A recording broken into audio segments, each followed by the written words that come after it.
कथावाचक हैं इस देश में, जो कथा तो भगवान मर्यादा पुरुषोत्तम राम की सुनाते हैं, भगवान कृष्ण का उसमें जिक्र करते हैं, देवी देवताओं का जिक्र करते हैं, और इस देश की भोली भाली माओं को, बहनों को, बेटियों को, जो ज्यादातर संस्कारी होती हैं, धार्मिक होती हैं, जीवन के बहुत सारे हिस्सों से उनका कोई लेना देना नहीं होता, ऐसी बहनें, ऐसी माएं उन कथाकारों की कथाएं सुनती हैं, और वो कितने शातिर और शुरूढ़ हैं, देखते रहते हैं कैसे भावुक बनाते बनाते माएं बहनें जब उनके आंसू आने लगते हैं, वो मर्यादा पुरुषोत्तम राम के पैरों से इतने छाले निकालते हैं, माता सीता के इतने आंसू टपकाते हैं कि जब तक हमारी मां बहन भावुक होकर रोने न लगे तब तक उनकी कथा पूरी नहीं होती। लेकिन ये कथा सुनाते सुनाते वो भावुक मां, वो भावुक बेटी उसी भावुकता में अपने एजेंडे को चलाते हैं, और मर्यादा पुरुषोत्तम राम की कथा सुनाते सुनाते उसमें अली भी आ जाता है और मौला भी आ जाता है। किसी और को बेवकूफ बनाने की कभी इनकी हिम्मत नहीं हुई कि चंदा वहां से भी लेना है। कोई क्षेत्र ऐसा छोड़ा है क्या हमने जिसे हम कहें ये पवित्र है, ये शुद्ध सनातनियों का है? हमने हर चीज में मिलावट कर दी है। और हम किससे उम्मीद कर रहे हैं, किन से उम्मीद कर रहे हैं? हम किसी से निजी दोस्ती है, कोई निजी तौर पे कोई इंडिविजुअल अच्छा हो सकता है, उस इंडिविजुअल की गारंटी 1400 साल पुराने उस मजहब की कोई नहीं ले सकता। कोई एक आदमी होगा अच्छा अपने जीवन में, आपके निजी संबंध होंगे, आपसे हो सकता है कि उसका रिश्ता ठीक हो, लेकिन एक आदमी का रिश्ता राष्ट्र के रिश्ते की गारंटी नहीं ले सकता। इसलिए आज समस्या यह नहीं है कि शत्रु रोज आपको अपने होने का एहसास कराता है। मुझे 24 घंटे से ज्यादा हुए हैं, उदयपुर से मैं यहां पहुंचा था, और यहां पहुंच के शाम के 6 बजे मैंने वो खबर सुनी। अब उसको पकड़ लिया गया है, फिर कानून आएगा। कानून में तो बड़े सारे लोग आज तक फांसी नहीं चढ़े। अगर कानून में खामी है और राष्ट्र बचाना है तो सवाल खड़ा करिए, जिसने सरेआम अपनी मजहब की प्रेरणा से, किताब की प्रेरणा से जिस किसी की भी हत्या की है, उसको 24 घंटे के अंदर पकड़ा नहीं जाना चाहिए। अगर पकड़ में भी आ गया है तो गोली मार देनी चाहिए। अगर डर से ही यह देश बचता है, इस राष्ट्र की सुरक्षा अगर इस देश के आताताइयों में, देश के गद्दारों में डर से ही पैदा होती है, तो गोली मारने का डर अच्छा है, होना चाहिए। क्योंकि आप किसी जमीन के टुकड़े की लड़ाई नहीं लड़ रहे हैं, आप अनादिकाल से पुरानी एक सभ्यता को बचाने की लड़ाई लड़ रहे हैं। कोई दौर ऐसा नहीं हुआ जब सनातनी हिंदू ने शत्रु का मुकाबला करने के लिए हथियार न उठाए हो। हां, यह इतिहास है हमारा कि हमने आज तक किसी की गर्दन पे तलवार रख के नहीं कहा कि अपना मत बदल लो, नहीं गर्दन काट देंगे। लेकिन वो 1400 साल से ये कर रहे हैं, और आप तो सनातनी हैं, लेकिन आपको उनका इतिहास नहीं पता।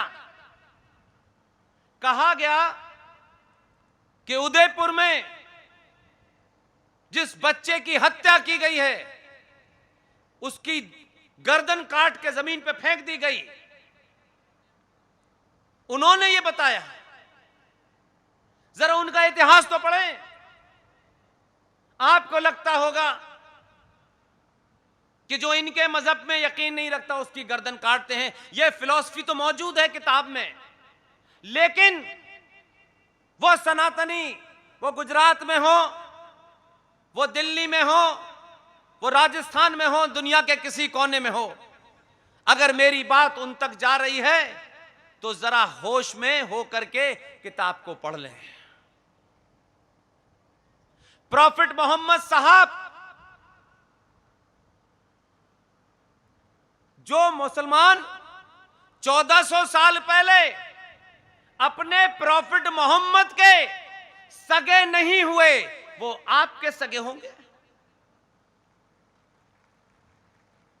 ये कोई आपको लगता हो कि मार काट का मामला आज है? प्रॉफिट मोहम्मद साहब के दामाद इमाम अली की हत्या मस्जिद में मुसलमानों ने गर्दन काट के की थी। प्रॉफिट मोहम्मद साहब की बेटी अली की पत्नी फातिमा की हत्या उनके घर में आग लगा करके मार के की थी। प्रॉफिट मोहम्मद के नवासे अली के बेटे, फातिमा के बेटे हसन और हुसैन करबला के मैदान में गला रेत करके, कलमा पढ़ के, नारे तकबीर अल्लाह अकबर के करके उनकी गर्दन काटी गई थी। वहां कोई आरएसएस का रामलाल श्यामलाल नहीं गया था। इस्लाम का पहला खलीफा अबू बकर, दूसरा उमर, तीसरा उनका खलीफा, हर खलीफा की हत्या हुई। उसमें क्या हम शामिल थे? जिसकी उत्पत्ति ही कत्लो गारत से हुई हो, उनको आप भाई बना के घर में रखना चाहते हैं तो आपसे बड़ा पागलपन का दौरा किसी को नहीं पड़ा। दुनिया ने इलाज ढूंढा, आप नहीं ढूंढना चाहते, और आप चाहते हैं कि सत्ता पे हम जिसे बिठा दें बस वही ढूंढे। दुनिया में याद रखिएगा, सत्ताएं बहुत छोटी सी होती हैं, देश उससे थोड़ा बड़ा होता है। जो लोग सत्ताओं, संगठनों पे निर्भर रहते हैं वो अपना पुरुषार्थ समाप्त कर देते हैं।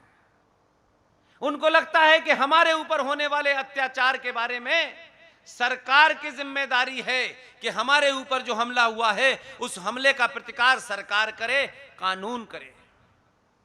और ये बात हमारे अपने लोगों ने हमसे झूठ बोली, साहित्यकारों ने झूठ बोली, हिंदुओं के ठेकेदारों ने झूठ बोली, और ये सिलसिला बंद नहीं हुआ।